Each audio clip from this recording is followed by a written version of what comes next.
Hello student, good morning. आप सभी कैसे हो?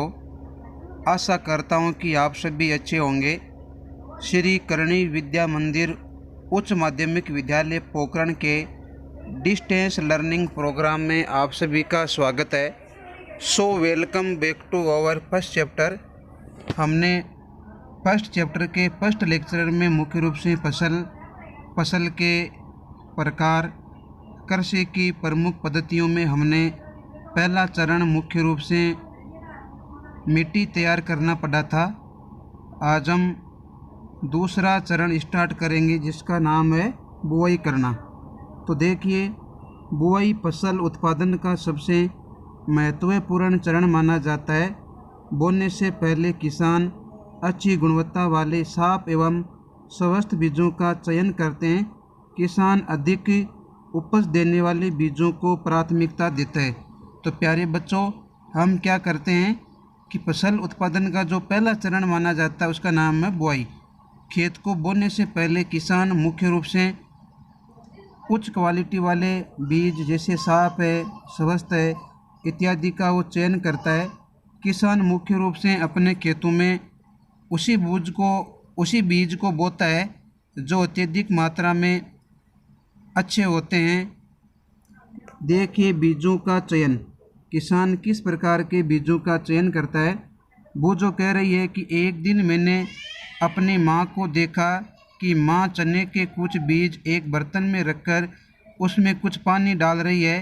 कुछ मिनट के पश्चात कुछ बीज पानी के ऊपर तैरने लगे। मुझे आश्चर्य हुआ कि कुछ बीज पानी के ऊपर क्यों तैरने लगे। तो देखिए, वो जो कह रही है कि एक दिन अपनी माँ को उन्होंने चने के कुछ बीजों को एक बर्तन में रखा हुआ पाया और उसमें कुछ पानी डालते हुए भी देखा। कुछ समय के बाद कुछ बीज वो मुख्य रूप से पानी के तली के नीचे बैठ जाते हैं और कुछ बीज मुख्य रूप से पानी की ऊपरी सतह पर तैरते हैं। तो प्यारे बच्चों, इनका कारण क्या है वो हम कारण पढ़ेंगे। तो देखिए, क्या कुछ बीज जल के ऊपर तैरने लगते हैं। जो बीज पानी में बैठ जाते हैं वे हल्के होते हैं। तो वजन में जो हल्के बीज होते हैं वो मुख्य रूप से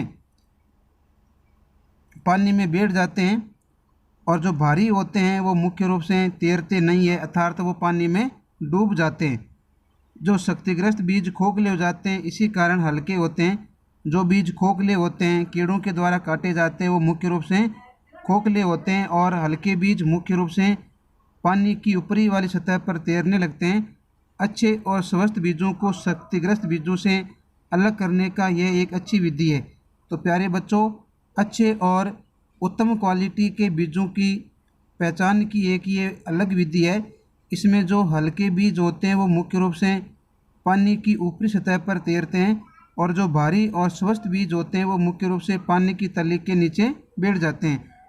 बुआई से पहले बीज बोने के औजारों के बारे में जानना आवश्यक है। तो देखिए, कुछ औजार है। ये औजार दो प्रकार के होते हैं, एक तो होता है परंपरागत और एक होता है कृत्रिम। तो देखिए बच्चों, एग्ज़ाम की दृष्टि से ये टॉपिक आपके लिए बहुत ही महत्वपूर्ण माना जाता है। परंपरागत रूप से बीजों की बुआई में इस्तेमाल किया जाने वाला औजार कीप के आकार का होता है। तो देखिए, यहाँ पर आपको चित्र 1.2 में दिखाया गया है कि परंपरागत रूप में बीजों की बुआई करने में जो काम में लिया जाने वाला औजार है वो मुख्य रूप से कीप की आकृति का होता है। उसकी आकृति कैसी होती है? कीप के समान। बीजों को कीप के अंदर डालने पर यह 2 या 3 नुकीले सिरों वाले पाइपों से गुजरते हैं। यह सिरे मिट्टी को बेधकर बीज को स्थापित कर देते हैं। तो प्यारे बच्चों, ये है बीज डालने का औजार। इसकी आकृति मुख्य रूप से कीप के समान होती है और पीछे आपको कृषक दिखाए गए हैं। ये कृषक क्या करते हैं? बीज के दानों को इस कीप वाले आकार में डालते हैं और कीप वाले आकार में डालने के बाद में ये जो नीचे वाला भाग है हल्का, यहाँ पर एक तिकोनी 2 या 3 पत्तियाँ होती है। इन पत्तियों से मुख्य रूप से जल है वो जो बीज है वो मिट्टी को बहते हुए नीचे चले जाते हैं। ये बोने का एक पारंपरिक तरीका है।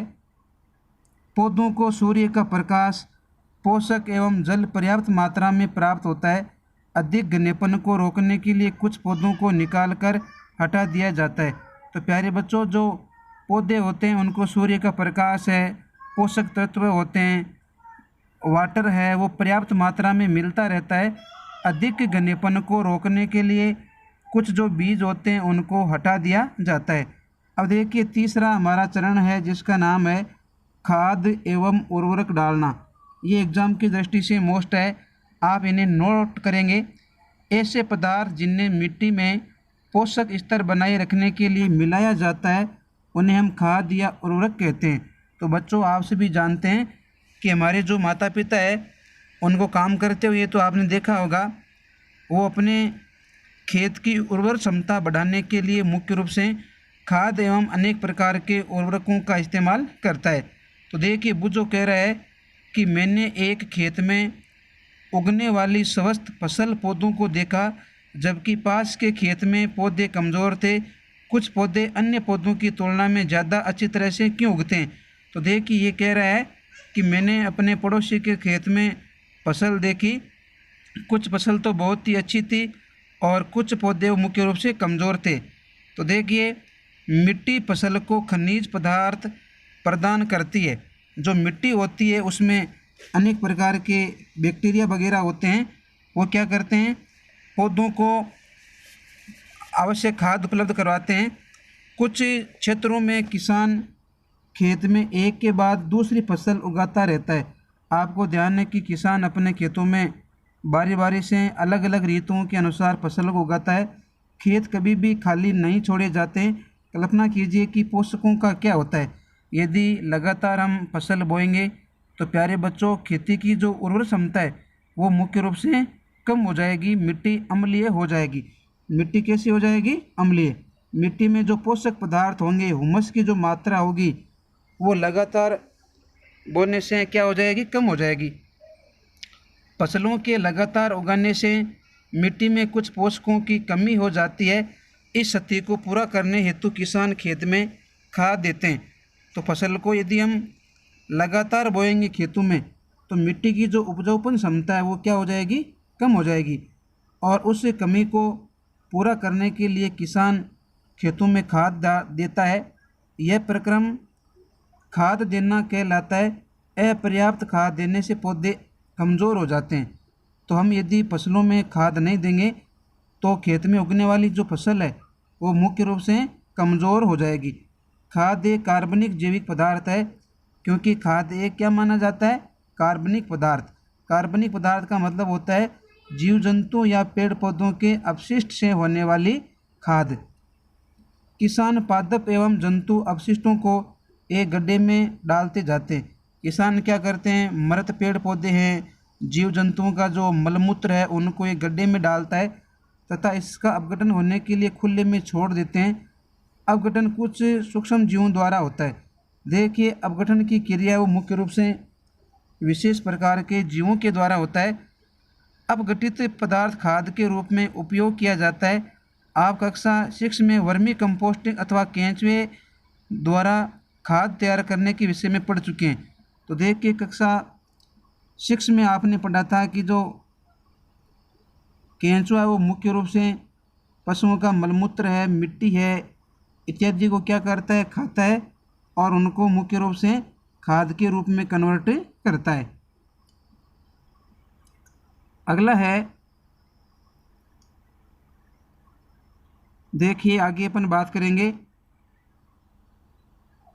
हमने बच्चों अभी खाद की बात की थी, अब अपन करेंगे उर्वरक की बात। देखिए, खाद आप सभी को पता है कि खाद मुख्य रूप से एक जैविक पदार्थ होता है। उन्हें पशुओं के मल मूत्रों से प्राप्त किया जाता है।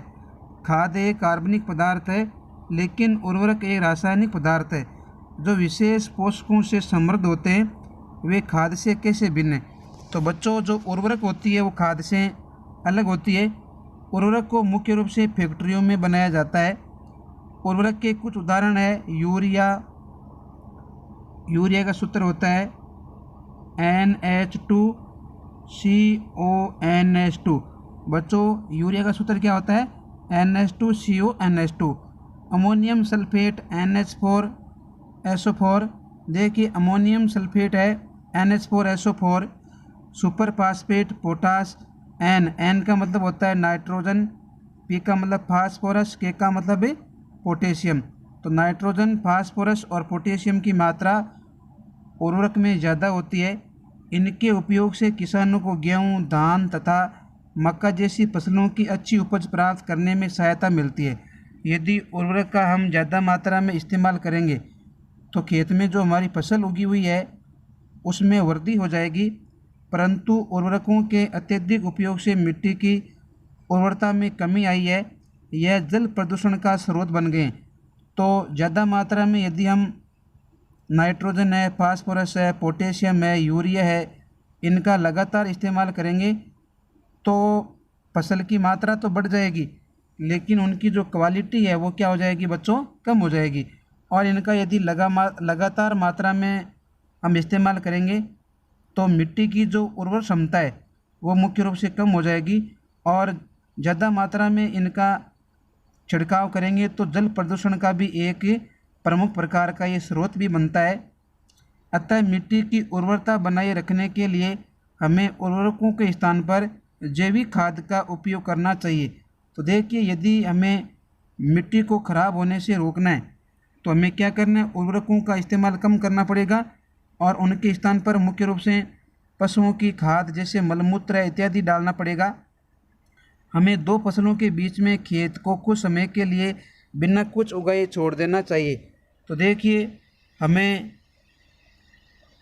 निश्चित समय अंतराल पर अपने खेत को खाली भी छोड़ देना चाहिए ताकि हुमस की मात्रा वो धीरे धीरे बढ़ती जाए। खाद के उपयोग से मिट्टी के गठन एवं जल अवशोषण क्षमता में भी वृद्धि होती है। तो आप सभी जानते हैं जो खाद है वो मुख्य रूप से पशुओं के मलमूत्र से बनाई जाती है, और यदि हम खेतों में डालेंगे तो मिट्टी में जो जल धारण की क्षमता है वो मुख्य रूप से बढ़ जाएगी। इससे मिट्टी में सभी पोषकों की पूर्ति हो जाएगी। मिट्टी में पोषकों की क्षतिपूर्ति का अन्य तरीका है फसल चक्रण। फसल चक्रण का मतलब होता है फसल को हमें बारी बारी से बोना चाहिए। यह एक फसल के बाद खेत में दूसरी किस्म की फसल एकांतर क्रम में उगाकर किया जा सकता है। आपने देखा होगा कि हम कभी भी एक समान फसल नहीं बोते हैं। जिस स्थान पर हमने बाजरा बोया है उस स्थान पर हमें दोबारा बाजरा कभी भी नहीं बोना चाहिए। तो देखिए, पहले उत्तर भारत में किसान फलीदार चारा एक ऋतु में उगाते थे तथा गेहूँ दूसरी ऋतु में। यानी पहले उत्तर भारत है उसमें वहाँ के जो किसान है वो मुख्य रूप से जिन फसलों से फली पैदा होती थी वो एक ऋतु में उगाते थे एवं गेहूँ दूसरी ऋतु में उगाते थे। इसमें मिट्टी में नाइट्रोजन का पुनः पूरण होता है। तो देखिए, यदि हम फसलों को अदल बदल कर बोएंगे तो हमारे खेत की जो उर्वर क्षमता है वो बढ़ जाएगी। यानी खेतों में फसलों को अदल बदल कर बोने की प्रक्रिया को ही हम क्या कहते हैं, फसल चक्र। किसानों को इस पद्धति को अपनाने के लिए प्रोत्साहित किया जाता है। तो बच्चों, जो मिट्टी होती है उस मिट्टी में मुख्य रूप से एक जीवाणु पाया जाता है जिसका नाम है राइजोबियम। यह लेग्यूमिनेसी कुल जैसे चना है, मटर है, इनकी जड़ों में पाया जाता है, और ये वायुमंडल में जो नाइट्रोजन होती है उसको नाइट्रेट में बदलने का कार्य करता है। इसे हम क्या बोलते हैं, नाइट्रोजन का स्थिरीकरण। तो नाइट्रोजन का नाइट्रेट में बदलने की प्रक्रिया को हम नाइट्रोजन स्थिरीकरण कहते हैं। तो मिट्टी में कौन सा जीवाणु पाया जाता है, राइजोबियम बैक्टीरिया। ये क्या करता है, जो फलीदार पौधा है, चना है, मटर है, सरसों है, इनकी जड़ों में रहता है। ये क्या करता है, पौधे को नाइट्रोजन देता है और पौधा बदले में इन्हें रहने के लिए क्या उपलब्ध करवाता है, आवास उपलब्ध करवाता है। अब देखिए बच्चों, हम एक महत्वपूर्ण चीज़ पढ़ने जा रहे हैं जिसका नाम है खाद एवं उर्वरक में अंतर। एग्जाम की दृष्टि से ये प्रश्न 2 बार पूछा जा चुका है। एक साइड तो लिखा है हमने खाद और इधर है बच्चों उर्वरक। तो देखिए, पहला हम लिख सकते हैं कि खाद मुख्य रूप से खेतों में बनाई जाती है और उर्वरक कहाँ बनाई जाती है? फैक्ट्रियों में। अब देखिए, खाद में पोषक तत्वों की मात्रा ज़्यादा होती है जबकि उर्वरक में कम होती है। खाद में NPK यानी नाइट्रोजन, फास्फोरस, पोटेशियम नहीं होता है जबकि उर्वरक में होता है। तो प्यारे बच्चों, इधर मुख्य रूप से क्या लिखा है? इधर बच्चों लिखेंगे उर्वरक और इधर लिखेंगे आप खाद। तो देखिए, उर्वरक एक मानव निर्मित लवण है। इन्हें मनुष्य विभिन्न प्रकार की रासायनिक क्रियाओं के द्वारा बनाता है, जबकि खाद एक प्राकृतिक पदार्थ है जो गोबर एवं पौधों के अवशेषों के विघटन से प्राप्त होता है। तो जो खाद होती है वो मुख्य रूप से पशुओं के मलमूत्र से प्राप्त होती है। दूसरा, उर्वरक का उत्पादन फैक्ट्रियों में होता है। जो उर्वरक होती है जैसे अमोनिया है, यूरिया है, पोटास है, ये फैक्ट्रियों में बनाई जाती है, लेकिन जो खाद होती है वो मुख्य रूप से खेतों में बनाई जाती है। फिर देखिए, तीसरा है, उर्वरक से मिट्टी को हुमस प्राप्त नहीं होता है। हुमस का मतलब होता है मिट्टी में जो आवश्यक पोषक पदार्थ होते हैं वो उर्वरक से नहीं मिलता है, लेकिन खाद से मिट्टी में जो हुमस की मात्रा है वो बहुत ही बढ़ जाती है। चौथा है, उर्वरक में पादप पोषक जैसे कि नाइट्रोजन, फास्फोरस तथा पोटेशियम प्रचुर होते हैं। जो उर्वरक होते हैं उनमें NPK यानी नाइट्रोजन, फास्फोरस और पोटेशियम प्रचुर मात्रा में पाए जाते हैं, लेकिन खाद में ये कम होते हैं। पांचवा अंतर आप लिख सकते हैं कि उर्वरक से फसलों की वृद्धि अच्छी नहीं होती है, लेकिन खाद से फसलों की वृद्धि अच्छी होती है। अब देखिए बच्चों, अब हम पढ़ेंगे खाद के लाभ। ये जो खाद का लाभ है बच्चों, ये भी मुख्य रूप से बोर्ड में पूछा गया सवाल है। जैविक खाद उर्वरक की अपेक्षा अधिक अच्छी मानी जाती है। तो देखिए, पशुओं के मलमूत्र से जो खाद प्राप्त होती है उन्हें हम क्या बोलते हैं? जैविक खाद। उस खाद को उर्वरक से अच्छी मानी जाती है। इसके पीछे कई कारण हैं। पहला, इससे में मिट्टी की जल धारण क्षमता में वृद्धि होती है। पशुओं की जो मलमूत्र होता है उसको हम क्या बोलते हैं? खाद। उस खाद से मिट्टी में जल सोखने की जो मात्रा है वो क्या हो जाती है? बढ़ जाती है। दूसरा है, इससे मिट्टी भुरभुरी एवं सरंध्र हो जाती है, जिसके कारण गैस से विनिमय सरलता से हो जाता है। तो बच्चों, खाद से मिट्टी एवं मुख्य रूप से भुरभुरी एवं पोली हो जाती है, जिसके कारण गैसों का जो आदान प्रदान है वो सरलतापूर्वक हो जाता है। तीसरा, इससे मित्र जीवाणुओं की संख्या में वृद्धि हो जाती है। खाद के उपयोग से केंचुआ है और भी कोई सूक्ष्म जीवाणु है जैसे राइजोबियम वगैरह है, इनकी मात्रा है वो मुख्य रूप से खाद के कारण मिट्टी में बढ़ जाती है। फिर है, इससे जैविक खाद से मिट्टी का गठन सुधर जाता है। तो देखिए, जैविक खाद के कारण मिट्टी में जो सुधारात्मक प्रयास है वो आसानी से हो जाता है, यानी मिट्टी का जो गठन है वो मुख्य रूप से सुधर जाता है। प्यारे बच्चों, आज हमने खाद उर्वरक में अंतर, खाद के लाभ और बीजों का हमें चयन किस प्रकार से करना चाहिए ये हमने पढ़ा था। बच्चों, हमें उन्हीं बीजों का चयन करना चाहिए जो उच्च क्वालिटी के हो, स्वस्थ हो एवं अत्यधिक मात्रा में पोषक उपलब्ध करवाने वाले हो। आज के वीडियो में बच्चों हम इतने पढ़ेंगे। यदि मेरा ये वीडियो आपको अच्छा लगा है तो इसे लाइक कीजिए, सब्सक्राइब कीजिए और आगे से आगे शेयर कीजिए। आप साथ साथ नोट्स भी बनाएंगे। ये यहाँ पर दी हुई चीज़ें हैं, ये सारी आप अपनी कॉपी में नोट करेंगे।